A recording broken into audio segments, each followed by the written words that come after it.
Hello students, welcome once again on my channel Physics Online Lectures. So for the today lecture, I am just going to discuss here the radioactive decay, in which we shall first study the alpha decay.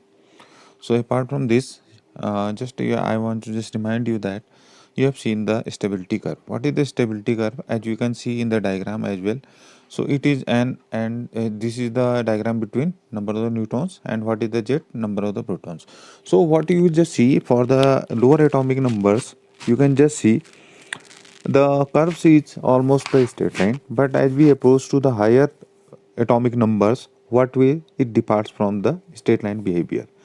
So n upon z ratio, you will just see for the, you can just say most stable n upon z ratio must be equals to 1, or you can just say n equal number of the protons and number of the neutrons are equal, then it is the most stable. Like you can just have the example of 2He4. So 2He4 means helium nuclei when we discuss. So in the helium nuclei, what is the number of the protons and number of protons? They are equal. They are in just number 2, n and z are 2 here. So you can just see n upon z ratio is the same. So just you will just see that this is the most stable nucleus. But what we just first thing you have to understood, why the radioactive decay in the sense that you can understood that कि DK generally होता क्यों है. DK होने के लिए सबसे पहली जो इसेंशियल, क्योंकि क्या होता है जैसे जैसे हम हायर एटॉमिक नंबर्स की तरफ जाते हैं तो there is excess neutrons, and what they neutrons do, neutrons just make the, you can just say unstable, जो उसका न्यूक्लियाई जो होता है, न्यूक्लियाइड होता है, उसको क्या कहता है, अनस्टेबल बनाते हैं.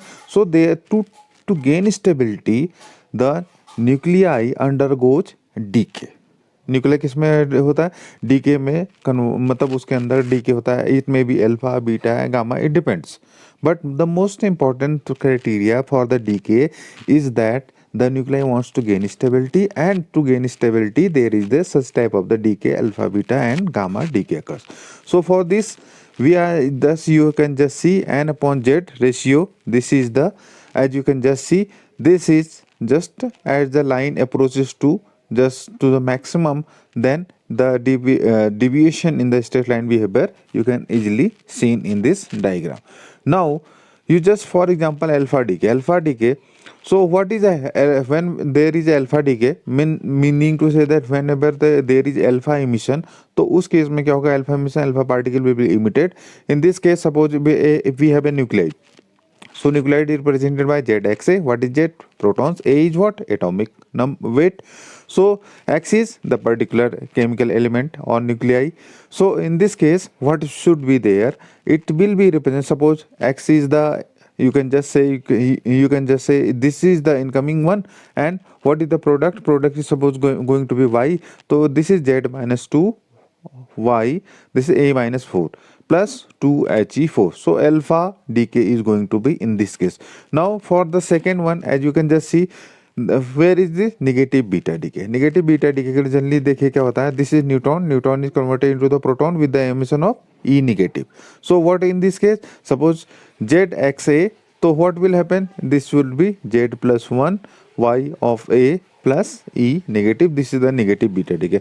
On the other hand, in the third one, you can just see here, when this positive beta decay occurs, for this the proton is getting converted into the neutrons with the emission of positron, E positive. So in this case, what ZXA is converted into Z minus 1, this is A plus E positive. So in this case, there is the emission of the positive beta decay. Now we shall understand the first thing, important thing, this is the alpha beta. Why the alpha beta occurs in the nuclei? So you can just see in the, I have just given you the example of alpha decay. So in this nuclei which contains 10 or more nucleons are so large that the short range nuclear forces that holds them together are barely able to counterbalance the mutual repulsion of the protons. तो proton generally क्या करते हैं, एक दूसरे के बीच में mutual repulsions लगाते हैं. तो उसके केस में जो शॉर्ट रेंज न्यूक्लियर फोर्सेज जो उनके बाइंड करे रहते हैं और not able to balance the mutual repulsion of this proton.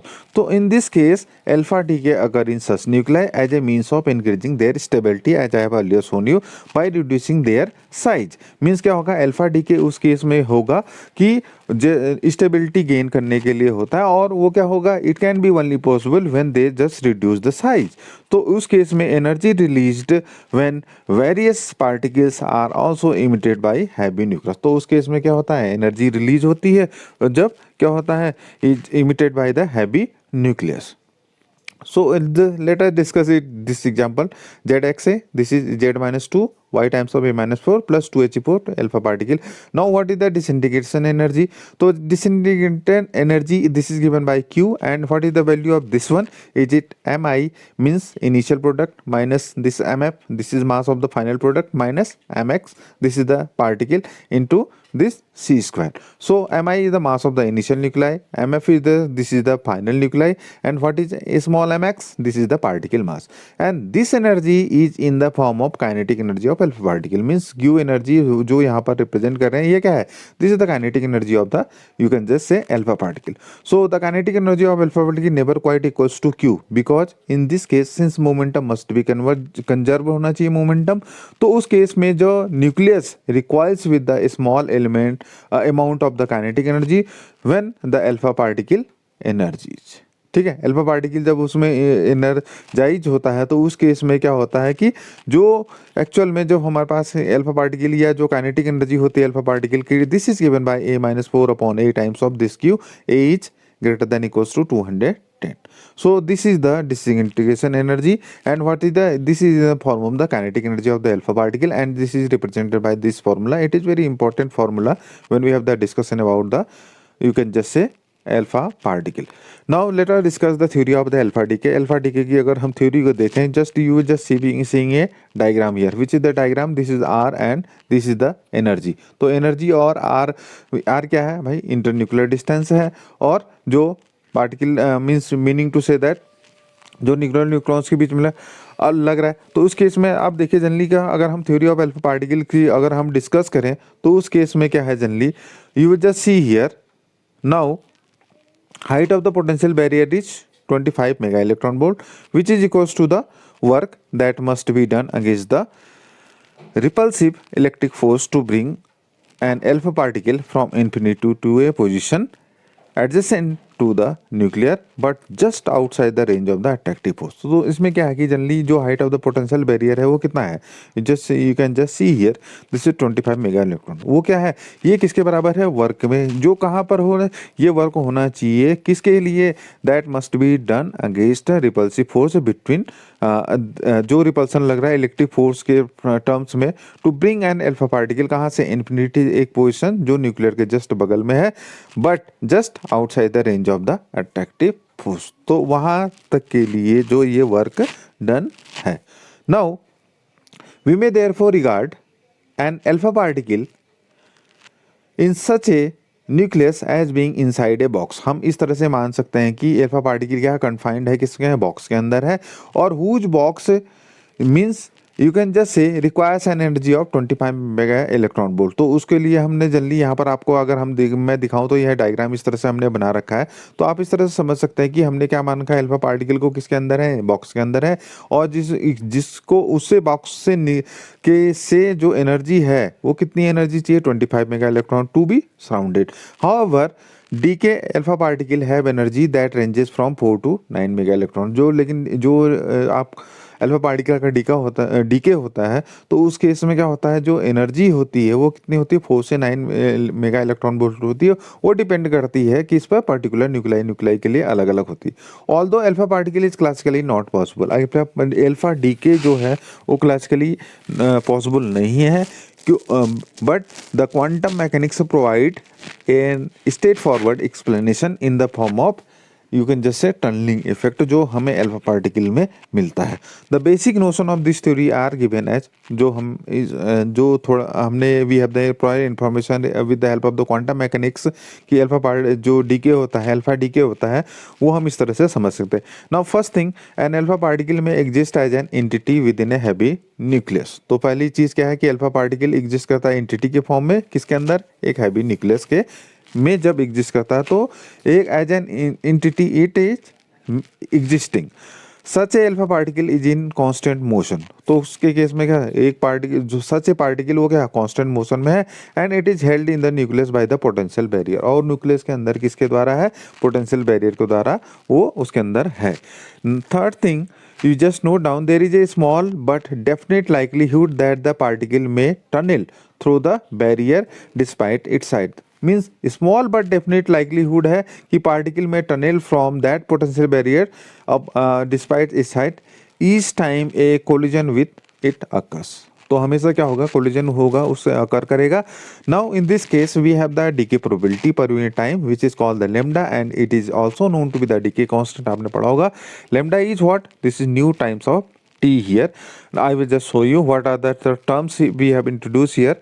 New क्या है, this is the number of times per second an alpha particle with in nucleus strikes the potential barrier around it, तो new क्या है भाई, ये number of कितनी बार क्या कर रहा है, जो अल्फा पार्टिकल है वो न्यूक्लियस से टकरा रहा है, किससे, जो पोटेंशियल बैरियर वहां पर एग्जिस्ट कर रहा है उससे टकरा रहा है, तो this is the number of times per second. Now what is T here, this you have understood, there are two, this is t here represented by probability that the particle will be transmitted through the barrier, तो यहाँ से particle जो transmit होगा उस barrier के through, this is the, you can just से, इसको हम क्या कहेंगे, this is the probability, transmitted probability, you can just से। एक तो होता है आर प्लस टी, क्या होना चाहिए, दिस इज इक्वल टू 1, एक होता है रिफ्लेक्टेंस, दूसरा होता है transmittance.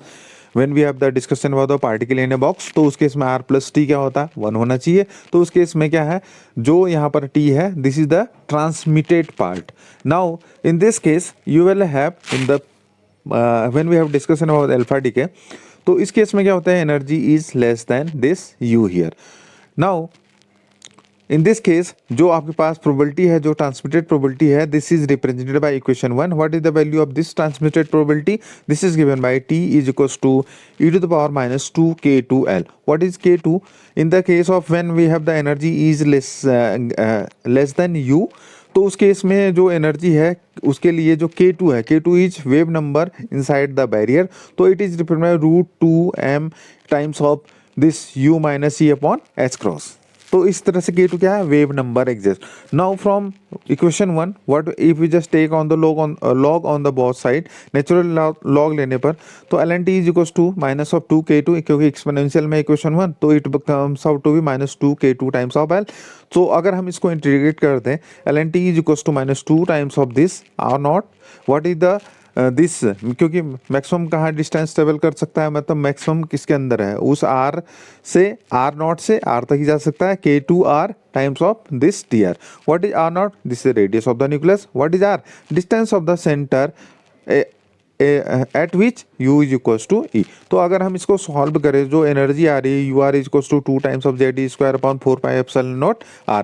What is the value k2, अगर हम इस वैल्यू को सब्स्टिट्यूट करें किसके इक्वेशन में, जो हमारे पास इक्वेशन नंबर 2 है, अगर उसमें हम सब्स्टिट्यूट करें तो we have this wave number k2 is equal to √2m upon h square and we have just substituted the value 2z square upon 4 pi epsilon naught r minus e and we have taken the root. Suppose when u is equal to, कहाँ पर होगा, r equal to r, क्योंकि हमने कहा r क्या है, this is the distance of the centre at which u is equal to e, तो उस केस में u is equal to e, r equal to r, तो उस केस में क्या है, r equal to e is equal to 2z square upon 4 pi epsilon naught r। तो इस तरह से अगर आप देखें k2 की value, this comes out 2m upon h cross square times of this root times of this r upon r minus 1, तो जो हमारे पास k2 की वैल्यू आ रही है, इस तरह से हम उसको रिप्रेजेंट कर सकते हैं।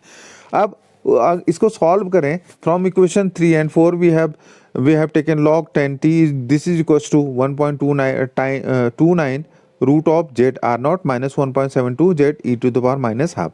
तो what is the formula, lambda this equals to nu times of this t, nu upon 2 r naught times of t, तो we have this log 10 alpha 10 this is here lambda, this equals to log of v upon 2 r naught plus 1.29, this is root of z r naught minus 1.72, this e to the power minus half. What is here, v is, this is the velocity which is measured in meter per second. Energy, you know that it is in the mega electron volt. What is this r naught, nucleus, radius जो हम किस में लेते हैं generally, Fermi होती है इसकी unit. And what is the Z, Z you can जैसे atomic number of the daughter nucleus. So in this case half life will vary with the kinetic energy of the alpha particle. जो kinetic energy की जो alpha particle है उससे half life क्या करेगी, उसकी very करेगी.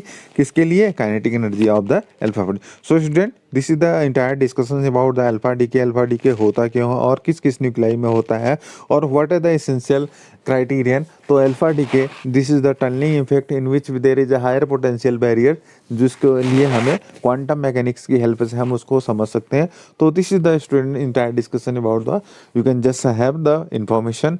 तो इस तरह से आप इसको अल्फा डीके को समझ सकते हैं. इस तरह से ये फेनोमेनन अकर होता है when we have the discussion about the radioactivity. Alpha decay is very important criterion for the studies. So dear student, thank you, thanks for watching, subscribe the channel. Thanks a lot to all of you.